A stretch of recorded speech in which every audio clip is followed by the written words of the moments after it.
साल 2025 क्रिकेट के इतिहास में न केवल शानदार जीतों और रिकॉर्ड्स के लिए जाना जाएगा, बल्कि उन विवादों के लिए भी जिसने खेल की साख और कूटनीति की सीमाओं को चुनौती दी। भारत पाकिस्तान के बीच बढ़ते तनाव से लेकर तकनीक की विफलता और मैदान पर सुपरस्टार कल्चर के खिलाफ कोच की जंग तक, इस साल क्रिकेट ने हर वो ड्रामा देखा जिसकी कल्पना किसी ने नहीं की थी। जब दुबई में एशिया कप की ट्रॉफी गायब हुई और मेलबर्न में तकनीक ने घुटने टेक दिए, तो दुनिया ने महसूस किया कि खेल अब केवल बाउंड्री के भीतर सीमित नहीं रह गया है। आज हम उन 10 घटनाओं की बात करेंगे जिन्होंने इस साल विश्व क्रिकेट की सुर्खियां बटोरी। Number 1, the India Pakistan handshake gate. Dubai के रेगिस्तानी मैदान पर पारा 40 डिग्री से ऊपर था, लेकिन असली तपिश टॉस से ठीक 4 मिनट पहले महसूस की गई। ICC match referee Andy Pycroft को जब एशियन क्रिकेट काउंसिल (एसीसी) के वेन्यू मैनेजर ने वो संदेश दिया, तो उनके पैरों तले जमीन खिसक गई।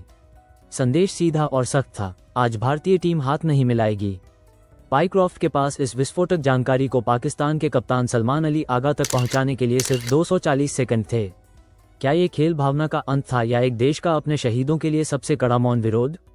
सवाल ये है कि उस बंद कमरे में बीसीसीआई और भारत सरकार के बीच ऐसी क्या चर्चा हुई जिसने दशकों पुरानी खेल परंपरा को पल भर में ध्वस्त कर दिया? रिपोर्ट्स के अनुसार इस नो हैंडशेक नीति की पटकथा दुबई में नहीं, बल्कि दिल्ली के गलियारों में लिखी गई थी। बीसीसीआई ने आधिकारिक तौर पर एसीसी को सूचित किया था कि पहलगाम आतंकी हमले के बाद भारतीय टीम पाकिस्तान के साथ किसी भी प्रकार का सौहार्द प्लेजेंट्रीज साझा नहीं करेगी। बीसीसीआई ने स्पष्ट किया कि यह फैसला केवल बोर्ड का नहीं, बल्कि भारत सरकार के कड़े रुख का हिस्सा है। मैच रेफरी एंडी पाइक्रॉफ्ट को टॉस से महज 4 मिनट पहले सूचना दी गई। उनके पास आईसीसी मुख्यालय से संपर्क करने या प्रोटोकॉल पर चर्चा करने का समय ही नहीं था। एक तरफ खेल के नियम थे और दूसरी तरफ एक महाशक्ति क्रिकेट बोर्ड का अडिग फैसला। उन्होंने अपमानजनक स्थिति से बचने के लिए तुरंत पाकिस्तानी कप्तान को इसकी जानकारी दी। मैच खत्म होते ही दुनिया ने वो देखा जो पहले कभी नहीं हुआ था। भारत ने पाकिस्तान को 7 विकेट से करारी शिकस्त दी, लेकिन जीत के बाद सूर्य कुमार यादव और उनकी टीम ने पवेलियन की ओर रुख कर लिया। पाकिस्तानी खिलाड़ी हाथ मिलाने के लिए बाउंड्री लाइन पर इंतजार करते रह गए। सूर्य कुमार यादव का वो बयान आज भी गूंज रहा है: हम यहाँ केवल क्रिकेट खेलने आए थे, हाथ मिलाने नहीं। कुछ चीजें स्पोर्ट्समैन स्पिरिट से बहुत ऊपर होती हैं। इस एक वाक्य ने खेल जगत को 2 हिस्सों में बांट दिया। एक तरफ पाकिस्तान क्रिकेट बोर्ड (पीसीबी) था, जो इसे असंस्कारी बताकर एंडी पाइक्रॉफ्ट के निष्कासन की मांग कर रहा था, और दूसरी तरफ भारतीय प्रशंसक थे जो इसे ऑपरेशन सिंदूर और पहलगाम के पीड़ितों के प्रति सच्ची श्रद्धांजलि मान रहे थे। विवाद तब और गहरा गया जब पीसीबी ने पाइक्रॉफ्ट के साथ हुई बातचीत का एक म्यूट वीडियो सोशल मीडिया पर लीक कर दिया। पीसीबी का आरोप था कि पाइक्रॉफ्ट ने स्वेच्छा से हाथ मिलाने से मना किया था, जबकि सच्चाई ये थी कि वह केवल बीसीसीआई के संदेश को कन्वे कर रहे थे। आईसीसी ने साफ किया कि पाइक्रॉफ्ट ने केवल एक अप्रिय स्थिति को सार्वजनिक होने से बचाने की कोशिश की थी। पीसीबी द्वारा ड्रेसिंग रूम (पीएमओए) के भीतर वीडियो बनाना आईसीसी के भ्रष्टाचार विरोधी नियमों का उल्लंघन पाया गया, जिससे पाकिस्तान खुद ही कटघरे में आ गया। इस हैंडशेक गेट ने कई ऐसे सवाल खड़े कर दिए हैं जिनका जवाब फिलहाल किसी के पास नहीं है। नंबर 1, क्या आईसीसी बीसीसीआई पर कार्रवाई करने की हिम्मत जुटा पाएगा? खेल भावना के उल्लंघन के आरोप तो लगे हैं, लेकिन क्या लिखित नियमों में हाथ मिलाना अनिवार्य है? नंबर 2, चैंपियंस ट्रॉफी 2025 का क्या होगा? यदि टीम इंडिया हाथ मिलाने तक को तैयार नहीं है, तो क्या वे हाइब्रिड मॉडल के बिना पाकिस्तान का दौरा करेंगे? नंबर 3, क्या यह अन्य खेलों के लिए भी मिसाल बनेगा? अगर भारत ने दुनिया के सबसे बड़े क्रिकेट मंच पर यह स्टैंड लिया है, तो क्या अन्य खेल संघ भी इसका अनुसरण करेंगे? दुबई का यह वाकया केवल क्रिकेट के बारे में नहीं था, यह न्यू इंडिया के उस तेवर के बारे में था जहां खेल और कूटनीति अब अलग अलग खानों में नहीं रखे जा सकते। एंडी पाइक्रॉफ्ट को दिए गए वे 4 मिनट इतिहास में एक ऐसे मोड़ के रूप में दर्ज हो गए हैं जहां से भारत पाक क्रिकेट संबंधों की वापसी नामुमकिन सी लगती है। क्या आपको लगता है कि बीसीसीआई का ये कड़ा रुख सही था, या खेल को इन सब से दूर रखना चाहिए था? अब बात करते हैं इस साल 2025 की घटना नंबर 2, दी ईडन गार्डन्स पिच रो। ईडन गार्डन्स की वो शाम किसी डरावने सपने से कम नहीं थी।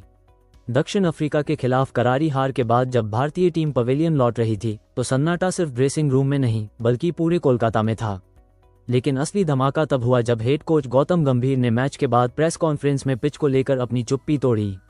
गंभीर का सीधा निशाना ईडन की उस धीमी और टन होती पिच पर था जिसे कभी सौरव गांगुली का गढ़ माना जाता था। गांगुली ने भी पलटवार करने में देर नहीं की। क्या ये सिर्फ एक हार का गुस्सा था, या इसके पीछे सालों पुरानी वो कड़वाहट है जो अब सार्वजनिक हो चुकी है? आखिर मैच से ठीक 2 दिन पहले क्यूरेटर के कमरे में क्या बातचीत हुई थी जिसने इस हार की स्क्रिप्ट पहले ही लिख दी थी? दक्षिण अफ्रीका के खिलाफ मिली हार ने टीम इंडिया के मिडिल ऑर्डर की पोल खोल दी। पिच इतनी धीमी थी कि भारतीय बल्लेबाज स्पिन के जाल में फंस गए। गौतम गंभीर, जो अपनी आक्रामक रणनीति के लिए जाने जाते हैं, ने आरोप लगाया कि हमें वैसी पिच नहीं मिली जिसकी मांग की गई थी। गंभीर का मानना था कि ईडन की पिच को भारतीय स्पिनर्स के अनुकूल होना चाहिए था, लेकिन ये पिच दक्षिण अफ्रीकी गेंदबाजों के लिए मददगार साबित हुई। यहीं से एक बड़ा सवाल उठता है, क्या कोलकाता में पिच की कमान अभी भी प्रिंस ऑफ कोलकाता यानी सौरव गांगुली के अदृश्य इशारों पर चलती है? सौरव गांगुली का पलटवार क्रिकेट पिच पर खेला जाता है, बयानों में नहीं। गांगुली, जो बंगाल क्रिकेट एसोसिएशन कैब में गहरा प्रभाव रखते हैं, ने गंभीर के आरोपों को सिरे से खारिज कर दिया। उन्होंने स्पष्ट शब्दों में कहा कि पिच बनाना क्यूरेटर का काम है और बल्लेबाजों को हर स्थिति में खेलने के लिए तैयार रहना चाहिए। गांगुली के इस बयान ने आग में घी डालने का काम किया। सूत्रों की माने तो गंभीर और गांगुली के बीच यह अनबन नई नहीं है, लेकिन भारतीय टीम की हार ने इसे नेशनल हेडलाइन बना दिया है। इस विवाद के बीच सबसे रहस्यमयी भूमिका रही पिच क्यूरेटर की। चर्चा है कि मैच से पहले कोच गंभीर ने रैंक टना ज्यादा स्पिन होने वाली पिच की मांग की थी, लेकिन ऐन वक्त पर पिच पर पानी कम दिया गया जिससे वो स्पंजी हो गई। ड्रेसिंग रूम के अंदर से छनकर आ रही खबरें बताती हैं कि गंभीर इस बात से आग बबूला थे कि उनकी रणनीति को नजरअंदाज किया गया। क्या ये बीसीसीआई के अंदर सत्ता के संघर्ष का एक हिस्सा है? दक्षिण अफ्रीका के स्पिनर्स, विशेषकर केशव महाराज, ने जिस तरह भारतीय बल्लेबाजों को नचाया, उसने गंभीर के होम एडवांटेज वाले तर्क पर सवालिया निशान लगा दिए। जब आपके पास दुनिया के सर्वश्रेष्ठ स्पिनर्स हैं, तब भी विपक्षी टीम आप पर हावी हो जाए, तो दोष पिच का है या तकनीक का? पिच पर गंभीर का रुख, पिच पर घास कम होनी चाहिए थी ताकि गेंद ग्रिप करे। पिच पर गांगुली का रुख, पिच स्पोर्टिंग थी, भारतीय बल्लेबाजों ने खराब शॉट खेले। क्या गौतम गंभीर अब कोलकाता में मैच खेलने से कतराएंगे? क्या वे बीसीसीआई से इस मामले की लिखित शिकायत करेंगे? इस हार के बाद क्या शुभमन गिल और गंभीर के रिश्तों में भी तनाव आएगा? क्योंकि मैदान पर कप्तान की बॉडी लैंग्वेज भी कुछ अलग ही इशारा कर रही थी। क्या यह विवाद गांगुली को बीसीसीआई के मुख्य केंद्र में वापस लाने की एक राजनीतिक चाल है? गौतम गंभीर और सौरव गांगुली दोनों ही भारतीय क्रिकेट के स्तंभ हैं। एक ने टीम को लड़ना सिखाया तो दूसरे ने जीत को आदत बनाया। लेकिन ईडन गार्डन्स का यह विवाद खेल से ज्यादा व्यक्तिगत अहंकार की लड़ाई नजर आ रहा है। दक्षिण अफ्रीका के खिलाफ हार तो बस एक जरिया बनी, असली मुद्दा तो ये है कि भारतीय क्रिकेट का पावर सेंटर आखिर है कहाँ? ईडन की वो मिट्टी आज भी गवाह है कि यहाँ बड़े बड़े सूरमा ढेर हुए हैं, लेकिन इस बार मैदान के बाहर जो पिच तैयार हुई है, उस पर कौन आउट होगा और कौन नॉट आउट रहेगा, यह आने वाला वक्त ही बताएगा। अब बात करते हैं इस साल 2025 की घटना नंबर 3, grovel gate of Shukri Conrad. Guwahati के बासापारा क्रिकेट स्टेडियम पर जब धूल का गुबार शांत हुआ, तो वह जीत के जश्न का शोर नहीं था, बल्कि अपमान की एक ऐसी टीस थी जिसने पूरे भारत को झकझोर कर रख दिया। दक्षिण अफ्रीकी कोच शुक्री कॉनराड का एक शब्द ग्रोवल हवा में जहर की तरह घुल गया। जिस शब्द का इस्तेमाल 1976 में वेस्टइंडीज को डराने के लिए किया गया था, उसे 2025 में भारतीय टीम के खिलाफ इस्तेमाल करना क्या महज एक भाषाई चूक थी, या इसके पीछे टीम इंडिया को मानसिक रूप से कुचलने की कोई गहरी साजिश छिपी थी? आखिर क्यों एक कोच ने अपनी ऐतिहासिक जीत को विवाद की भेंट चढ़ा दिया? दक्षिण अफ्रीका ने भारत को उनकी ही सरजमी पर धूल चटाकर इतिहास रचा। लेकिन मैच के बाद हुई प्रेस कॉन्फ्रेंस में शुक्री कॉनराड ने जो कहा, उसने खेल के इतिहास में ग्रोवल गेट को जन्म दिया।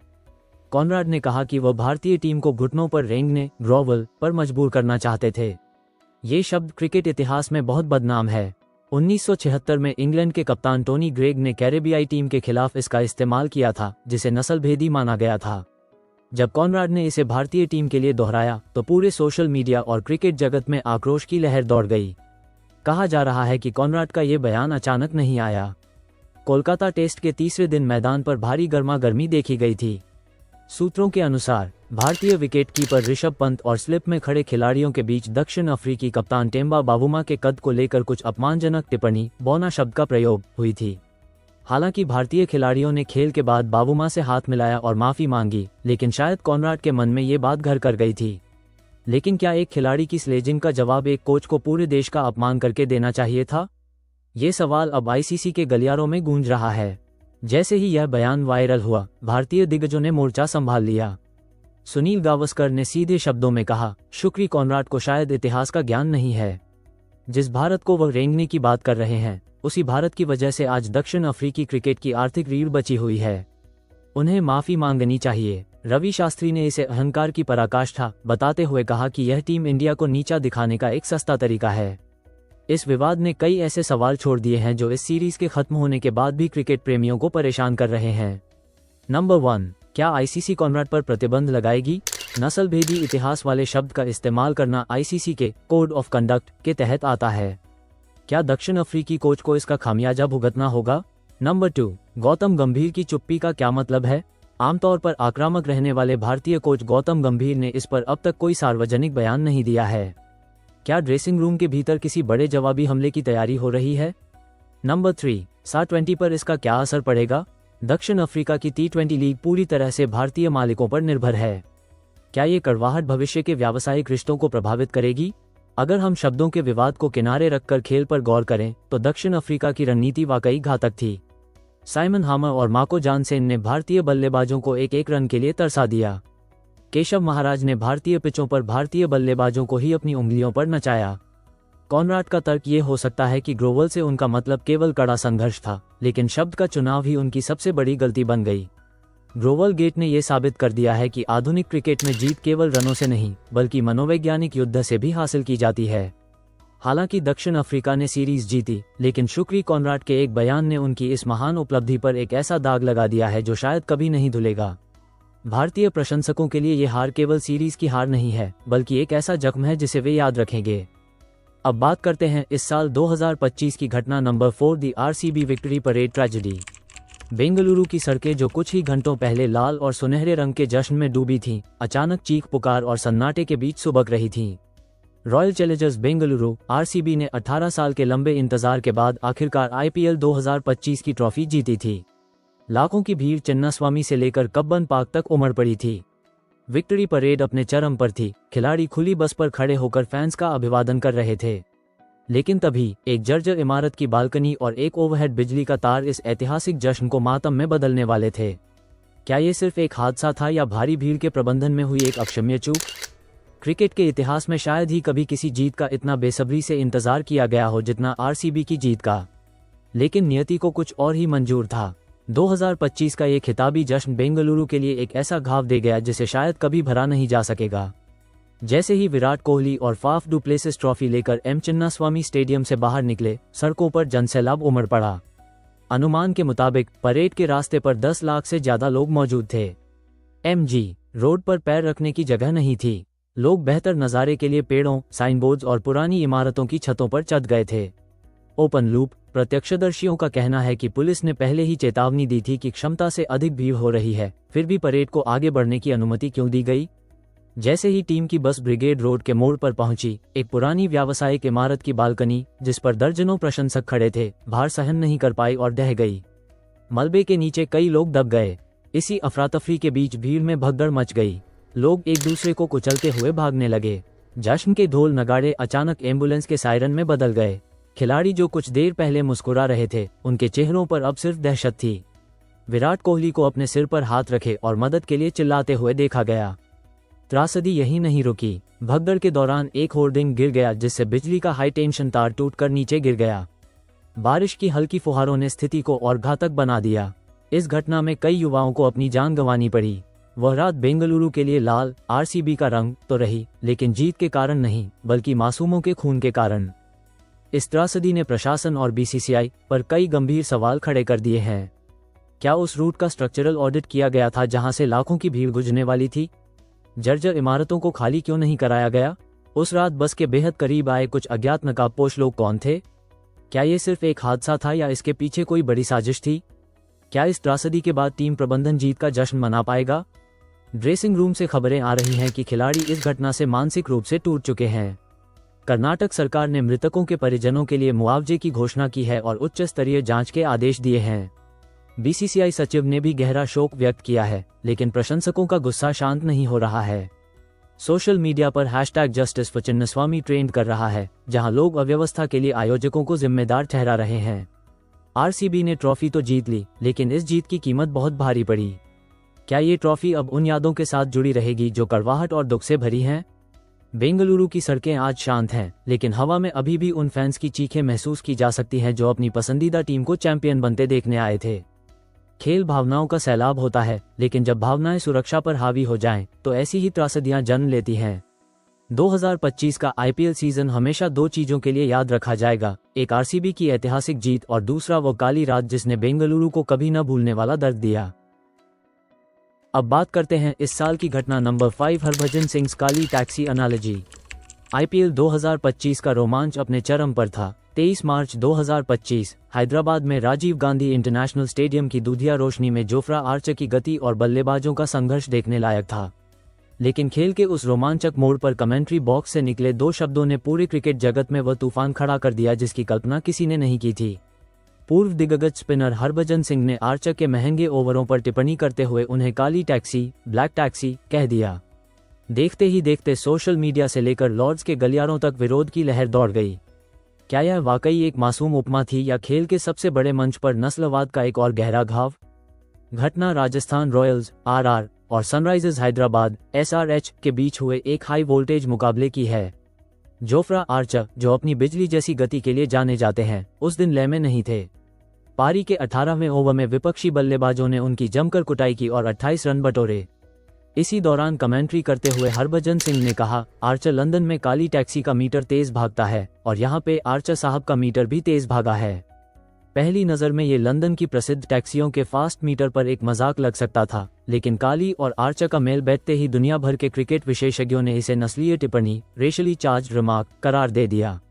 हरभजन सिंह का विवादों से पुराना नाता रहा है। 2008 का सिडनी टेस्ट और एंड्रू साइमंस के साथ हुआ मंकी गेट विवाद आज भी क्रिकेट के सबसे काले अध्यायों में गिना जाता है। जब आर्चर पर यह टिप्पणी आई तो विशेषज्ञों ने सवाल उठाना शुरू कर दिया, क्या भज्जी वास्तव में अपनी गलतियों से नहीं सीखे, या फिर कमेंट्री के अति उत्साह में मर्यादा की रेखा लंघ दी गई? जोफ्रा आर्चर, जो पहले भी सोशल मीडिया पर नस्लवाद का शिकार हो चुके हैं, इस टिप्पणी से बेहद आहत दिखे। England and Wales cricket board (ECB) ने आधिकारिक तौर पर BCCI से इस मामले में स्पष्टीकरण मांगा।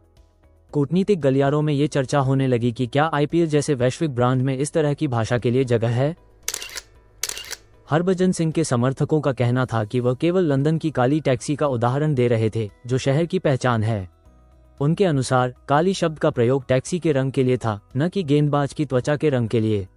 लेकिन यहाँ एक बड़ा विरोधाभास खड़ा होता है। क्या कमेंटेटर को अपनी उपमाओं का चुनाव करते समय खिलाड़ी की पृष्ठभूमि के प्रति संवेदनशील नहीं होना चाहिए?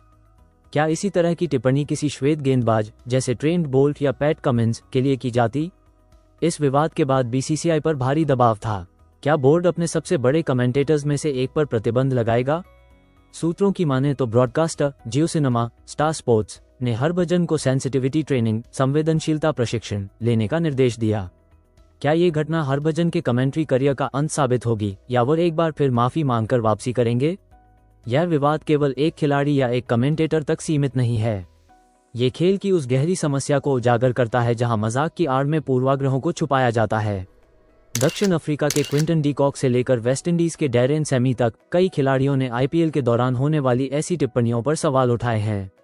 ट्विटर X पर #बनहरभजन और #जस्टिस4आर्चर जैसे ट्रेंड्स ने आग में घी का काम किया। पूर्व क्रिकेटरों जैसे माइकल होल्डिंग, जिन्होंने ब्लैक लाइव्स मैटर अभियान का पुरजोर समर्थन किया था, उन्होंने इसे अज्ञानता की पराकाष्ठा बताया। 2025 का ये काली टैक्सी विवाद हमें ये सोचने पर मजबूर करता है कि खेल का आनंद लेते समय हम मर्यादा की सीमा कहाँ तय करते हैं। हरभजन सिंह जैसे दिग्गज, जो लाखों युवाओं के आदर्श हैं, उनकी जबान से निकले शब्द केवल शब्द नहीं बल्कि एक संदेश होते हैं। एक अंतिम सवाल, क्या IPL 2026 में हम हरभजन सिंह को फिर से कमेंट्री बॉक्स में देखेंगे या ये शॉट उनके करियर का सबसे महंगा नो बॉल साबित होगा? अब बात करते हैं इस साल 2025 की घटना number 6, the trophy snub, Mohsin Naqvi versus team India.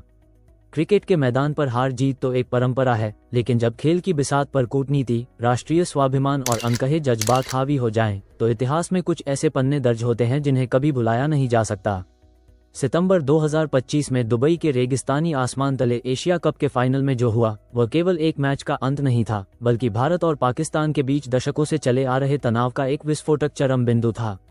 जब भारतीय कप्तान सूर्य कुमार यादव ने प्रेजेंटेशन सेरेमनी में मोहसिन नकवी के हाथों ट्रॉफी लेने से इनकार कर दिया, तो पूरे स्टेडियम में एक ऐसा सन्नाटा पसर गया जिसने वैश्विक खेल जगत की नींव हिला दी। दुबई इंटरनेशनल स्टेडियम में भारत ने पाकिस्तान को एक बेहद रोमांचक मुकाबले में हराकर 9वीं बार एशिया कप का खिताब अपने नाम किया। मैदान पर जश्न का माहौल था, लेकिन जैसे ही प्रेजेंटेशन सेरेमनी की घोषणा हुई, माहौल अचानक बदल गया। जिसे आज दुनिया द ट्रॉफी स्नब के नाम से जान रही है, वह खेल के इतिहास की सबसे विवादित कूटनीतिक घटनाओं में से एक बन चुकी है। मैच खत्म होने के बाद प्रेजेंटेशन सेरेमनी शुरू होने में लगभग 70 मिनट की देरी हुई। दर्शक स्टैंड्स में हैरान थे, कमेंटेटर्स के पास कहने को शब्द नहीं थे और ब्रॉडकास्टर्स विज्ञापनों के पीछे छिप रहे थे। पर्दे के पीछे बीसीसीआई और एशियन क्रिकेट काउंसिल (एसीसी) के बीच एक भीषण मनोवैज्ञानिक युद्ध चल रहा था। भारतीय टीम ने स्पष्ट संदेश भेज दिया था, वे किसी भी ऐसे व्यक्ति के हाथों से ट्रॉफी स्वीकार नहीं करेंगे जो पाकिस्तान के गृह मंत्री इंटीरियर मिनिस्टर हों। भारतीय खेमे का तर्क था कि जिस व्यक्ति की नीतियां और बयान सीधे तौर पर भारत विरोधी गतिविधियों से जुड़े हों, उनसे सम्मान लेना देश के स्वाभिमान के खिलाफ होगा। मोहसिन नकवी, जो न केवल पीसीबी के अध्यक्ष हैं बल्कि वर्तमान में बड़ी ईसी के प्रमुख भी हैं, मंच पर ट्रॉफी देने के लिए पूरी तैयारी के साथ खड़े थे। लेकिन भारतीय खिलाड़ी बाउंड्री लाइन के पास ही रुके रहे। कैमरों ने कैद किया कि कैसे बीसीसीआई के अधिकारियों और एसीसी के बीच गर्मागर्म बहस हो रही थी। जब सूर्य कुमार यादव को मंच पर बुलाया गया तो उन्होंने स्पष्ट रूप से पीछे हटने का इशारा किया। भारतीय टीम की मांग थी कि ट्रॉफी या तो एमिरेट्स क्रिकेट बोर्ड के अधिकारियों द्वारा दी जाए या सीधे स्टैंड पर रख दी जाए। इस कड़े और अभूतपूर्व फैसले के पीछे एक गहरा दर्द था, पहलगाम आतंकी हमला। मैच से कुछ ही समय पहले हुए इस हमले ने पूरे भारत को शोक में डुबो दिया था। भारतीय खिलाड़ियों ने पूरे टूर्नामेंट के दौरान एक मौन विरोध जारी रखा था। उन्होंने न तो पाकिस्तानी खिलाड़ियों से हाथ मिलाया और न ही मैच के बाद की औपचारिकताओं में कोई गर्मजोशी दिखाई। सूर्य कुमार यादव ने बाद में प्रेस कॉन्फ्रेंस में जो कहा, उसने करोड़ों भारतीयों का दिल जीत लिया। हम यहाँ क्रिकेट खेलने आए थे और हमने अपना काम किया, लेकिन हम हाड़ मांस के इंसान भी हैं। जब हमारे देश में मातम हो तो हम उन चेहरों से मुस्कुराकर हाथ नहीं मिला सकते जो उस दर्द की वजहों से जुड़े हों। कुछ चीजें खेल भावना, स्पोर्ट्समैनशिप से बहुत ऊपर होती हैं। जब गतिरोध नहीं टूटा तो मोहसिन नकवी कथित तौर पर गुस्से में ट्रॉफी और मेडल लेकर मंच से चले गए। इसके बाद जो दृश्य दिखा उसने इंटरनेट पर आग लगा दी। भारतीय टीम ने खाली हाथों से एक काल्पनिक ट्रॉफी, इमेजिनरी ट्रॉफी, को हवा में उठाने का नाटक किया और फोटो खिंचवाए। ये दुनिया को दिखाने का एक तरीका था कि चैंपियन हम हैं, भले ही धातु का वो टुकड़ा हमारे पास ना हो। इस घटना ने भविष्य के लिए कुछ ऐसे सवाल छोड़ दिए हैं जिनका जवाब फिलहाल किसी के पास नहीं है। वो आधिकारिक एशिया कप ट्रॉफी इस वक्त कहाँ है? रिपोर्ट्स कहती हैं कि नकवी उसे अपने साथ एसीसी ऑफिस ले गए हैं। क्या बीसीसीआई इसके लिए आईसीसी में औपचारिक चोरी या अनुचित व्यवहार की शिकायत दर्ज कराएगा? इस कड़वाहट के बाद क्या टीम इंडिया सीरीज के लिए पाकिस्तान जाने की सोच भी सकती है? क्या ये हाइब्रिड मॉडल को स्थायी रूप से लागू करने का निर्णायक मोड़ है? क्या अब मैदान पर खिलाड़ियों के बीच भी व्यक्तिगत रंजिश बढ़ेगी? जिस तरह से भारतीय खिलाड़ियों ने हाथ मिलाने से मना किया, क्या उसका असर आईपीएल या अन्य विदेशी लीगों में पड़ने वाले रिश्तों पर होगा? क्या एसीसी इस अपमान के बाद नकवी पर दबाव डालेगी या फिर पाकिस्तान अंतर्राष्ट्रीय स्तर पर भारत के बहिष्कार की मांग करेगा? दुबई का ट्रॉफी स्नब केवल एक खेल विवाद नहीं है, यह आधुनिक भारत के उस रुख का प्रतीक है जहां आत्मसम्मान को किसी भी पदक या खिताब से ऊपर रखा जाता है। भारत ने यह साबित कर दिया कि वह अब केवल खेलने के लिए मैदान पर नहीं उतरता, बल्कि वह अपनी शर्तों पर दुनिया का नेतृत्व करना जानता है। ये घटना आने वाले दशकों तक क्रिकेट की किताबों में सम्मान बनाम खेल की सबसे बड़ी बहस के रूप में पढ़ी जाएगी। अब बात करते हैं इस साल 2025 की घटना नंबर 7, गौतम गंभीर सुपरस्टार कल्चर क्रैकडाउन। भारतीय क्रिकेट के गलियारों में इन दिनों एक ऐसी सर्जिकल स्ट्राइक चल रही है जिसने खेल प्रेमियों और विशेषज्ञों को दो गुटों में बांट दिया है। नाम छोटा हो या बड़ा, टीम सबसे ऊपर है। इस एक मंत्र के साथ मुख्य कोच गौतम गंभीर ने भारतीय क्रिकेट के उस सुपरस्टार कल्चर की जड़ों पर प्रहार किया है जिसने दशकों से ड्रेसिंग रूम के समीकरणों को नियंत्रित किया था। गंभीर का ये सख्त मिजाज केवल अनुशासन के बारे में नहीं है, बल्कि उस मानसिकता को बदलने की एक कोशिश है जहां खिलाड़ी खेल से बड़े हो जाते हैं। क्या ये क्रांति टीम इंडिया को नई ऊंचाइयों पर ले जाएगी या ये बड़े सितारों के अहंकार से टकराकर बिखर जाएगी? भारतीय क्रिकेट हमेशा से ही नायकों की पूजा, हीरो वर्शिप का केंद्र रहा है। सुनील गावस्कर से लेकर सचिन तेंदुलकर और एमएस धोनी से लेकर विराट कोहली तक खेल अक्सर व्यक्तिगत उपलब्धियों और उनके इर्द गिर्द बने ब्रांड्स के इर्द गिर्द सिमटा रहा। लेकिन गौतम गंभीर ने अपनी नियुक्ति के पहले दिन से ही यह स्पष्ट कर दिया है कि उनके शासन में कोई भी खिलाड़ी, चाहे उसने कितने भी शतक लगाए हों, भारतीय तिरंगे और टीम के लक्ष्य से बड़ा नहीं है। गंभीर का पहला प्रहार उन अघोषित विशेषाधिकारों पर था जो सीनियर खिलाड़ियों को मिलते आए थे। पहले बड़े सितारे अक्सर वैकल्पिक अभ्यास सत्र, ऑप्शनल प्रैक्टिस छोड़ दिया करते थे। गंभीर ने इसे खत्म करते हुए सभी के लिए ग्राउंड अटेंडेंस अनिवार्य कर दी है।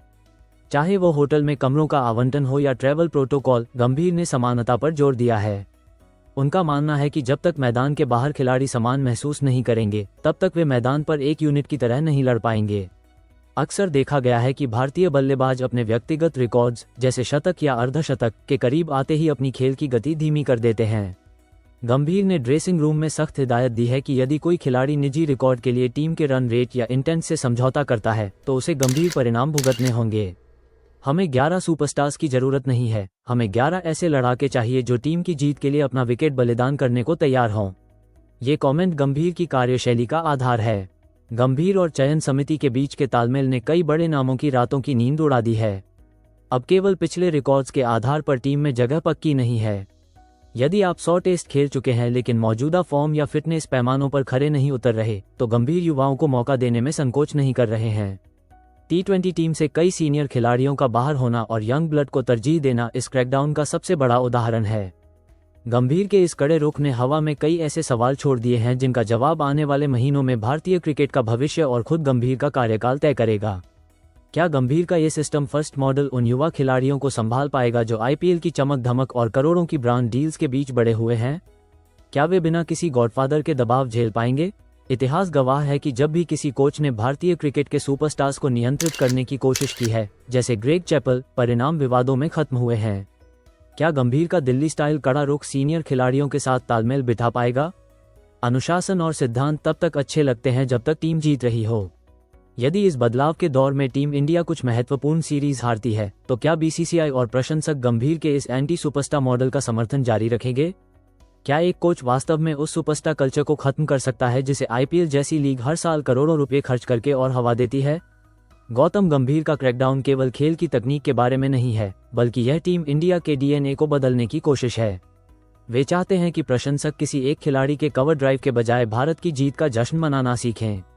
ये रास्ता कांटों भरा है। सुपरस्टार कल्चर की जड़ें बहुत गहरी हैं और इन्हें उखाड़ना आसान नहीं होगा। लेकिन अगर गंभीर सफल होते हैं तो हम एक ऐसी टीम इंडिया देखेंगे जो किसी एक व्यक्ति पर निर्भर नहीं होगी, एक ऐसी टीम जो वास्तव में अजेय कहलाएगी। अब बात करते हैं इस साल 2025 की घटना number 8, DRS integrity crisis, the सैक्स निको रो। एशेज सीरीज हमेशा से ही क्रिकेट के मैदान पर हाई वोल्टेज ड्रामा और विवादों के लिए जानी जाती है, लेकिन 2025-26 की सीरीज ने तकनीक और निष्पक्षता की बहस को एक खतरनाक मोड़ पर लाकर खड़ा कर दिया है। एडिलेड के ओवल मैदान पर जब गेंद और बल्ले की जंग चल रही थी, तभी स्निको तकनीक की एक बड़ी विफलता ने सैक्स स्निको को बर्खास्त करो के नारों को जन्म दे दिया। खिलाड़ियों का गुस्सा और प्रशंसकों का अविश्वास इस कदर बढ़ गया है कि अब DRS की अखंडता, इंटीग्रिटी पर ही सवालिया निशान लग गए हैं। क्या तकनीक वास्तव में खेल को बेहतर बना रही है या यह मानवीय त्रुटियों का डिजिटल चेहरा मात्र बनकर रह गई है? एडिलेड टेस्ट के दौरान जो हुआ उसने न केवल इंग्लैंड और ऑस्ट्रेलिया के खिलाड़ियों को आमने सामने खड़ा कर दिया, बल्कि ICC को भी अपनी तकनीकों की समीक्षा करने पर मजबूर कर दिया है। इस विवाद की शुरुआत तब हुई जब ऑस्ट्रेलिया के विकेटकीपर बल्लेबाज एलेक्स केरी 72 रन पर खेल रहे थे। इंग्लैंड के गेंदबाज जोश टंग की एक गेंद केरी के बल्ले का बाहरी किनारा लेते हुए विकेटकीपर के दस्तानों में गई। इंग्लैंड ने जोरदार अपील की, लेकिन अंपायर ने इसे नकार दिया। जब रिव्यू DRS लिया गया तो स्निको पर एक स्पष्ट स्पाइक, आवाज की लहर दिखाई दी, लेकिन हैरानी की बात यह थी कि यह स्पाइक गेंद के बल्ले के पास पहुंचने से एक फ्रेम पहले ही आ गया था। थर्ड अंपायर ने तकनीकी विसंगति का हवाला देते हुए केरी को नॉट आउट करार दिया। केरी ने बाद में शतक जड़ा, जिससे इंग्लैंड के खेमे में भारी नाराजगी फैल गई। मैच के बाद स्निको तकनीक की प्रदाता कंपनी BBG स्पोर्ट्स ने स्वीकार किया कि यह एक मानवीय चूक, ऑपरेटर एरर थी। कंपनी के अनुसार ऑपरेटर ने गलती से बल्लेबाज के छोर के बजाय गेंदबाज के छोर वाले स्टंप माइक की आवाज को विजुअल्स के साथ जोड़ दिया था। यही कारण था कि आवाज और वीडियो के बीच तालमेल सिंक नहीं बैठ पा रहा था। कंपनी ने इस गलती की पूरी जिम्मेदारी ली। मैच रेफरी जेफ क्रो ने इंग्लैंड का एक रिव्यू वापस बहाल रिइंस्टेट किया, लेकिन सवाल यह है कि क्या एक रिव्यू वापस मिलने से उस विकेट की भरपाई हो सकती है? विवाद का दूसरा दौर तब शुरू हुआ जब इंग्लैंड के जेमी स्मिथ को एक विवादास्पद फैसले पर आउट दिया गया। इस बार भी विजुअल और स्निको की आवाज में कोई तालमेल नहीं था। ऑस्ट्रेलियाई तेज गेंदबाज मिचेल स्टॉक ने स्टंप माइक पर चिल्लाते हुए कहा, स्निको को बर्खास्त करने की जरूरत है, ये दुनिया की सबसे खराब तकनीक है। इस सैक्स स्निको जैसे तकनीकी विवाद ने भविष्य के लिए कई गंभीर सवाल छोड़ दिए हैं। क्या ICC एक समान तकनीक लागू करेगा? फिलहाल ऑस्ट्रेलिया में रियल टाइम स्निको RTS का उपयोग होता है, जबकि इंग्लैंड और अन्य देशों में अल्ट्रा एज का। क्या ICC पूरी दुनिया में एक ही वेंडर और एक ही तकनीक अनिवार्य करेगा? मिचेल स्टॉक और केविन पीटरसन जैसे दिग्गजों ने सवाल उठाया है कि होस्ट ब्रॉडकास्टर हमेशा सबसे अच्छी तकनीक क्यों नहीं खरीदते? क्या ICC को स्वयं तकनीक का खर्च उठाना चाहिए ताकि पारदर्शिता बनी रहे? यदि खिलाड़ी और अंपायर तकनीक पर भरोसा खो देंगे तो क्या हम फिर से पूरी तरह से मानवीय फैसलों वाले पुराने दौर में लौट जाएंगे? एडिलेड की इस घटना ने सीरीज का रुख बदल दिया है। यदि ऑस्ट्रेलिया ये सीरीज 3-2 से जीतता है तो क्या इस स्निको एरर को हार का मुख्य कारण माना जाएगा? क्रिकेट एक ऐसा खेल है जहां सेंटीमीटर और मिलीसेकंड का अंतर जीत और हार तय करता है। एशेज 2025-26 का ये स्निको विवाद याद दिलाता है कि तकनीक कितनी भी उन्नत क्यों न हो, उसे चलाने वाले इंसान ही होते हैं। सैक स्निको केवल एक नारा नहीं है, बल्कि यह खेल की निष्पक्षता को बचाने की एक पुकार है। अब बात करते हैं इस साल 2025 की घटना number 9, provocative on field gestures. ये क्रिकेट की अनिश्चितताओं का खेल है, लेकिन जब मैदान पर खेल की भावना सीमाओं को लांघकर राजनीति के अखाड़े में तब्दील हो जाए तो आईसीसी को अपना चाबुक चलाना ही पड़ता है। एशिया कप के हाई वोल्टेज मुकाबले में जो हुआ उसने न केवल प्रशंसकों को स्तब्ध कर दिया, बल्कि क्रिकेट जगत में एक ऐसी बहस छेड़ दी है जो थमने का नाम नहीं ले रही। हारिस रऊफ का वो प्लेन क्रैश इशारा और साहिबजादा फरहान का गन सेलिब्रेशन महज एक जश्न था या किसी गहरे भू राजनीतिक तनाव का प्रतिबिंब? और क्या भारतीय सितारों का पलटवार जायज था? एशिया कप हमेशा से भारत और पाकिस्तान के बीच केवल एक टूर्नामेंट नहीं बल्कि भावनाओं का ज्वार रहा है। लेकिन इस बार दुबई के मैदान पर जो कुछ भी हुआ उसने खेल की गरिमा पर सवालिया निशान खड़े कर दिए हैं। जब पाकिस्तानी तेज गेंदबाज हारिस रऊफ ने विकेट लेने के बाद दोनों हाथ फैलाकर प्लेन क्रैश का नकल किया तो स्टैंड्स में सन्नाटा पसर गया। यह इशारा आखिर किसके लिए था? क्या ये किसी पुरानी कड़वाहट को कुरेदने की कोशिश थी? हारिस रऊफ अपनी आग उगलती गेंदों के लिए जाने जाते हैं, लेकिन इस बार उनकी आक्रामकता सीमा पार कर गई। आईसीसी की आचार संहिता के अनुच्छेद 2.11 के तहत किसी भी प्रकार के राजनीतिक, धार्मिक या नस्लीय इशारे प्रतिबंधित हैं।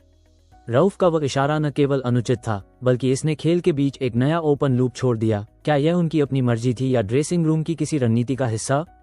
रऊफ के बाद युवा बल्लेबाज साहिबजादा फरहान ने अर्धशतक जड़ने के बाद अपनी उंगलियों से गन चलाने का इशारा किया। क्रिकेट के मैदान पर इसे अक्सर प्रतिद्वंद्वी को नॉकआउट करने के प्रतीक के रूप में देखा जाता है, लेकिन भारत पाक संदर्भ में इसे एक उकसावे वाले राजनीतिक संकेत के रूप में लिया गया। आईसीसी ने इसे अशोभनीय व्यवहार करार देते हुए उन पर मैच फीस का भारी जुर्माना लगाया। लेकिन सवाल यह है कि क्या ये सजा इस कड़वाहट को रोकने के लिए काफी है? भारतीय खेमा आमतौर पर अपनी शांत मुद्रा के लिए जाना जाता है, लेकिन मैदान पर लगातार हो रहे इन इशारों ने भारतीय सीनियर खिलाड़ियों को बोलने पर मजबूर कर दिया। बुमराह, जो मैदान पर कम ही बोलते हैं, उन्होंने पाकिस्तानी खिलाड़ियों के इन इशारों का जवाब रऊफ को क्लीन बोल्ड कर अपने अंदाज में दिया। आईसीसी ने बुमराह को उनके इशारों के लिए औपचारिक चेतावनी दी। बुमराह का ये स्टैंड दिखाता है कि अब भारतीय खिलाड़ी मैदान पर मनोवैज्ञानिक युद्ध का जवाब देने से पीछे नहीं हटेंगे। T20 के नंबर 1 बल्लेबाज सूर्य कुमार यादव, स्काई, अपनी बेबाकी के लिए जाने जाते हैं। स्लेजिंग के जवाब में सूर्या ने कुछ ऐसे शब्दों का इस्तेमाल किया जो स्टंप माइक में कैद हो गए। उन्होंने कथित तौर पर रऊफ के जश्न को बचकाना और हताशा का प्रतीक कहा। आईसीसी ने सूर्या को भी मैच अधिकारियों के साथ बहस करने और विरोधी खिलाड़ी पर निजी टिप्पणी करने के लिए चेतावनी दी है। इस पूरे विवाद के बीच एक नाम जो सबसे अधिक चर्चा में रहा वो था अर्शदीप सिंह। अर्शदीप को अतीत में सोशल मीडिया पर काफी ट्रोलिंग का सामना करना पड़ा है, लेकिन इस एशिया कप में उन्होंने अपनी गेंदबाजी से जवाब दिया। अर्शदीप ने भी पाकिस्तानी प्रशंसकों को उन्हीं के इशारों में जवाब दिया। जब रऊफ और फरहान अपनी हरकतों से माहौल गरमा रहे थे, अर्शदीप ने अपनी लाइन और लेंथ पर ध्यान केंद्रित किया। हालांकि उनके और पाकिस्तानी बल्लेबाजों के बीच मैदान पर कई बार तीखी नोकझोंक हुई। क्या अर्शदीप की यह खामोशी आने वाले विश्व कप में किसी बड़े तूफान का संकेत है? आईसीसी ने इस मामले को गंभीरता से लेते हुए निम्नलिखित कदम उठाए हैं। खिलाड़ी हारिस रऊफ, अपराध, राजनीतिक इशारा, प्लेन क्रैश, सजा, 2 अलग अलग अपराध, 2 बार जुर्माना, 30% मैच फीस जुर्माना और 2 डिमेरिट अंक। खिलाड़ी साहिबजादा फरहान, अपराध, आक्रामक जश्न, गन सेलिब्रेशन, सजा, आधिकारिक चेतावनी। खिलाड़ी जसप्रीत बुमराह, अपराध, राजनीतिक इशारा, प्लेन क्रैश, सजा, आधिकारिक चेतावनी। खिलाड़ी सूर्य कुमार यादव, अपराध, अनुचित टिप्पणी, सजा, 30% मैच फीस जुर्माना। इस घटना ने एक बड़ा सवाल छोड़ दिया है। क्या खेल के मैदान पर राष्ट्रवाद इतना हावी हो गया है कि अब खिलाड़ी खुद को एक एम्बेसडर के बजाय एक योद्धा समझने लगे हैं? आईसीसी ने जुर्माना तो लगा दिया, लेकिन खिलाड़ियों के दिलों में पनपी यह प्रतिद्वंद्विता अब अगले मुकाबले में क्या रूप लेगी, यह कोई नहीं जानता। रऊफ के इशारे ने जो जख्म हरे किए हैं और बुमराह की चेतावनी ने जो लकीर खींची है, वह क्रिकेट की किताबों में एक काले अध्याय के रूप में दर्ज हो गई है। एशिया कप का यह विवाद खत्म नहीं हुआ है, ये तो बस एक नई और अधिक तीव्र प्रतिद्वंद्विता की शुरुआत है। क्या आने वाले विश्व कप में ये खिलाड़ी संयम बरतेंगे या फिर क्रिकेट का मैदान एक बार फिर राजनीतिक रणभूमि बन जाएगा? अब बात करते हैं इस साल 2025 की घटना नंबर 10, स्मृति मंधाना's पर्सनल लाइफ स्क्रूटनी। भारतीय महिला क्रिकेट की पोस्टर गर्ल स्मृति मंधाना के लिए साल 2025 का अंत किसी भावनात्मक तूफान से कम नहीं रहा। नवंबर के जिस महीने में प्रशंसकों को स्मृति और संगीतकार पलाश मुच्छल की शहनाइयों का इंतजार था, वहां अचानक आई शादी टलने की खबर ने सबको स्तब्ध कर दिया। कुछ ही हफ्तों में ये स्थगन एक आधिकारिक ब्रेकअप में बदल गया, जिसने सोशल मीडिया पर अटकलों का ऐसा बाजार गर्म किया कि खेल की सुर्खियां व्यक्तिगत जीवन के शोर में कहीं दब गईं।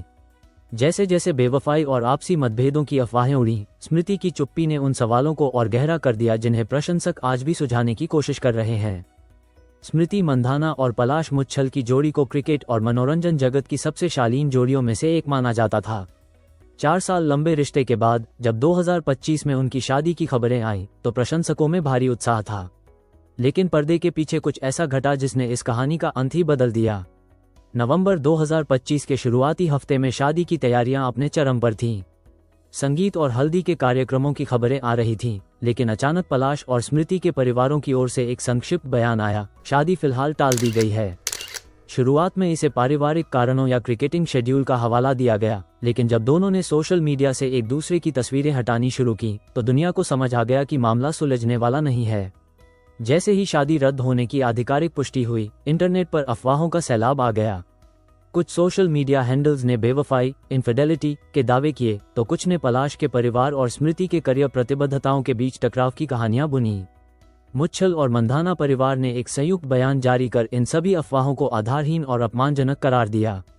उन्होंने प्रशंसकों से इस मुश्किल घड़ी में निजता, प्रिवेसी की मांग की। अलगाव की पुष्टि के ठीक बाद स्मृति को श्रीलंका के खिलाफ महत्वपूर्ण सीरीज के लिए मैदान पर उतरना था। प्रशंसकों के मन में डर था कि क्या वो इस मानसिक तनाव को झेल पाएंगी, लेकिन स्मृति ने अपने बल्ले से जवाब दिया। उन्होंने अपनी पहली ही पारी में शानदार अर्धशतक जड़ा, जिससे ये साफ हो गया कि उनका पूरा ध्यान अब केवल नीली जर्सी और भारतीय क्रिकेट पर है। स्मृति मंधाना की इस निजी त्रासदी ने कई ऐसे सवाल पीछे छोड़ दिए हैं, जिनका जवाब उनके सबसे करीबी प्रशंसक आज भी ढूंढ रहे हैं। अंतिम क्षणों में क्या हुआ? शादी से ठीक 15 दिन पहले ऐसा क्या बड़ा विवाद हुआ कि बात सीधे कॉल ऑफ तक पहुंच गई? क्या इसके पीछे कोई कूटनीतिक दबाव था या व्यक्तिगत विश्वास का टूटना? स्मृति ने तो संक्षिप्त बयान दिया, लेकिन पलाश मुच्छल ने इस पूरे प्रकरण पर अब तक रहस्यमयी चुप्पी साध रखी है। क्या उनकी आने वाली कोई धुन या गाना इस टूटे रिश्ते की कहानी बयां करेगा? क्या यह अलगाव वाकई म्यूचुअल आपसी सहमति था, या उन डिलीट किए गए कमेंट्स के पीछे कोई ऐसी सच्चाई छिपी है जो कभी सामने नहीं आई? क्या स्मृति इस व्यक्तिगत झटके को पूरी तरह पीछे छोड़ पाएंगी, या आने वाले वर्ल्ड कप में ये दबाव उनकी बल्लेबाजी में नजर आएगा? स्मृति मंधाना का निजी जीवन भले ही 2025 के अंत में एक कठिन दौर से गुजरा हो, लेकिन उन्होंने जिस परिपक्वता के साथ इस स्थिति को संभाला, उसने उनके सम्मान को और बढ़ा दिया है। उन्होंने साबित किया कि एक एथलीट के लिए उसका खेल ही उसकी सबसे बड़ी थेरेपी है। अटकलें शायद कभी खत्म न हो और इनफिडेलिटी जैसे शब्द शायद कुछ समय तक हवा में तैरते रहें, लेकिन स्मृति मंधाना ने अपना रास्ता चुन लिया है, क्रिकेट की पिच, जहां उनके बल्ले की गूंज हर अफवाह को खामोश करने की ताकत रखती है। साल 2025 क्रिकेट के मैदान पर जितनी शानदार यादों के लिए जाना जाएगा, उससे कहीं ज्यादा ये साल उन विवादों के लिए याद रखा जाएगा जिन्होंने खेल की दुनिया को हिलाकर रख दिया। अगर आपको दुनिया भर के क्रिकेट में हुए इन टॉप 10 विवादों का विश्लेषण पसंद आया हो, तो अपना समर्थन जरूर दिखाएं। अगर आप भी मानते हैं कि खेल में अनुशासन सबसे ऊपर होना चाहिए, तो इस वीडियो को एक लाइक जरूर दें। आपके हिसाब से इन टॉप 10 विवादों में से सबसे चौंकाने वाला पल कौन सा था? क्या नो हैंडशेक पॉलिसी सही थी या गलत? अपनी राय नीचे कमेंट्स में जरूर बताएं। क्रिकेट की ऐसी ही अनसुनी कहानियों, पर्दे के पीछे के ड्रामे और ताज़ा अपडेट्स के लिए हमारे चैनल को सब्सक्राइब करें और बेल आइकॉन को दबाना न भूलें ताकि आप कोई भी क्लीन बोल्ड अपडेट मिस न करें। और देखते रहिए क्रिकेट ब्लॉग और यूट्यूब चैनल थर्ड अंपायर। मिलते हैं अगली वीडियो में।